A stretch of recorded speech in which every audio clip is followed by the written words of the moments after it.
The girl's body was found just after dawn. A farmer spotted it lying near a cornfield off State Route 20 in rural Caledonia, New York. The air was sharp with frost, the kind that bites through denim and settles in your bones.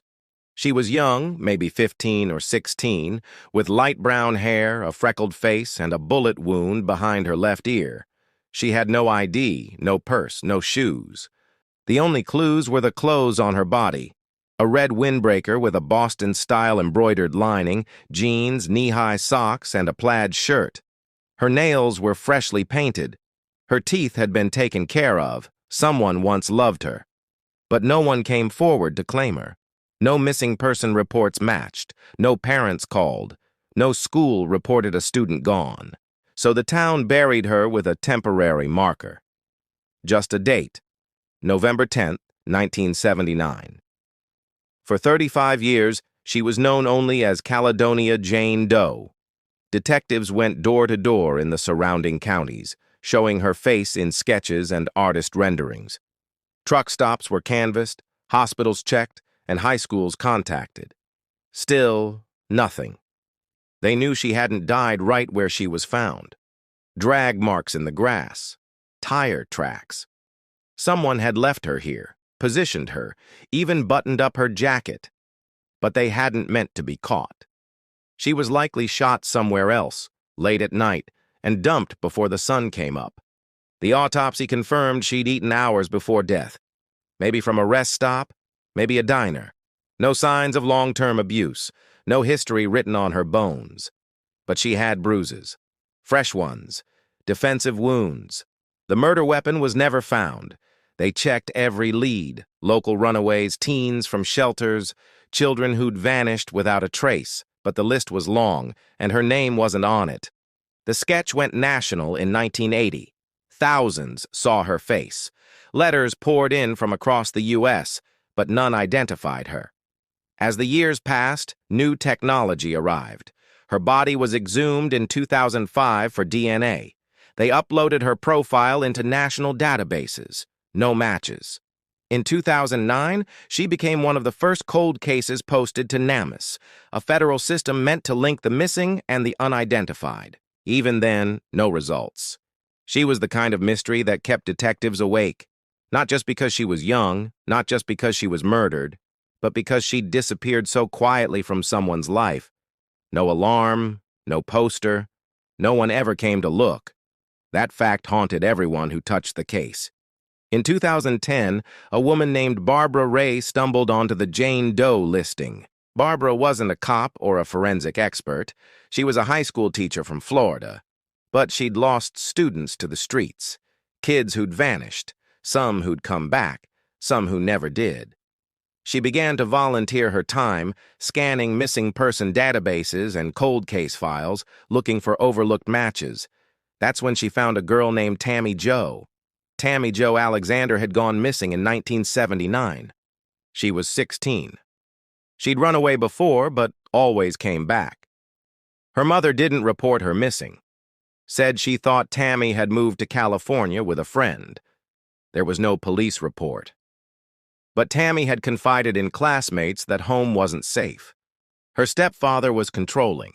Her mother wasn't affectionate. She talked about escape like it was the only option. One friend remembered her crying in the bathroom the week she left. The last confirmed sighting was in early November. And then, gone. Barbara Ray brought this to the attention of authorities. She cross-referenced the dates. Jane Doe's discovery, November 10th, 1979. Tammy Jo's disappearance, just days before. The age matched. So did the height, the hair, the facial structure. Barbara sent it all in. But it wasn't enough. They needed DNA from Tammy's family. And there wasn't much family to find. Finally, in 2014, Barbara located Tammy's half-sister, Pamela Dyson, in Florida. Pamela didn't know her sister had been missing for decades. She thought Tammy had left and stayed gone. That was the story their mother gave. When Pamela learned the truth, she agreed to a DNA test. She also gave them Tammy's school photos, showing a girl with the same hopeful eyes, freckles, and faint smile as the sketch of Caledonia Jane Doe.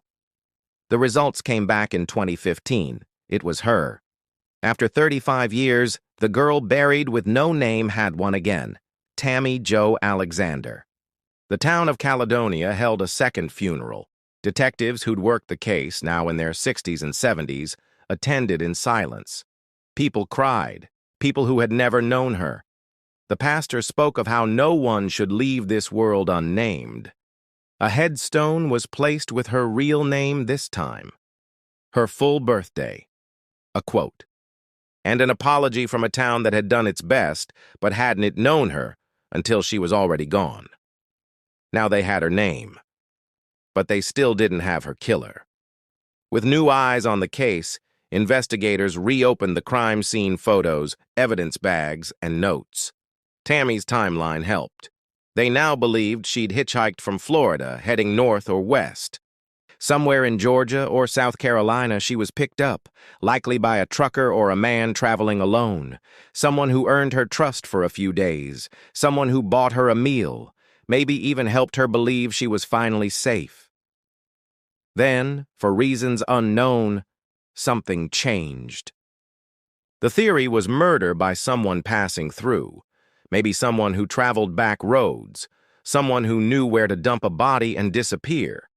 The location was rural, not near an interstate. It was planned.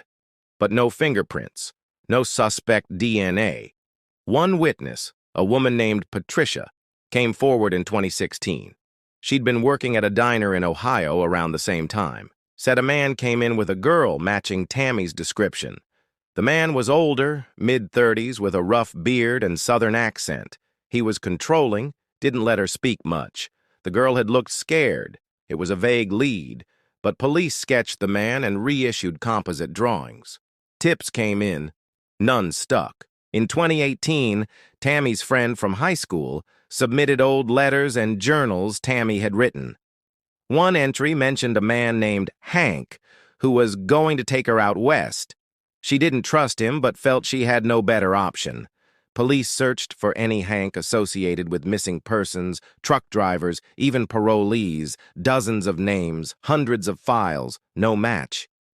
Forensic genealogy offered new hope. In 2021, they began the process of extracting possible DNA from her clothes. The hope was that the killer had left touch DNA on her jacket. Technology had improved since 1979. Partial DNA profiles were recovered, but not complete enough to run in CODIS. Still, they saved it, hopeful that one day it could be enough. The sheriff's office made her file a training case. Each new cold case detective was required to study it, not as a lesson in failure, but in persistence. It taught them that even when a name is missing for decades, someone, somewhere, remembers. It became a symbol of why you don't give up. In 2023, a new lead surfaced from an anonymous caller. The man claimed he had served time with someone in the 80s who bragged about killing a hitchhiker in New York. The caller said the man was now dead, but gave enough detail to suggest he might have known something real. The man's name was Robert Eugene Adams. He had a long criminal record, including assault and weapons charges. He drove trucks for years. He lived in North Carolina in 1979 and had made deliveries through upstate New York. He matched the profile. Investigators found a photo of Adams from 1979. He looked just like the man seen with Tammy in the Ohio diner. They traced his route logs. He had been in the area just 2 days before Tammy's body was found. He had owned a .38 revolver, the exact caliber used in the killing, but there was no physical evidence left to tie him to the scene, and Robert Adams had died in 1996. There would be no confession, no trial, no justice in the traditional sense, just a strong theory and another page in the case file. But Tammy's story didn't end in a courtroom. It ended in a community that adopted her as their own, a teacher who wouldn't give up, a sister who answered the call, detectives who saw a sketch and never let it fade, and a girl who, for decades, was no one, until someone finally said her name out loud, Tammy Jo Alexander. She was 16. She liked painting her nails. She wanted to see California. She wore socks to her knees and smiled in her yearbook photo. She trusted the wrong person, but she mattered, and now the world knows that.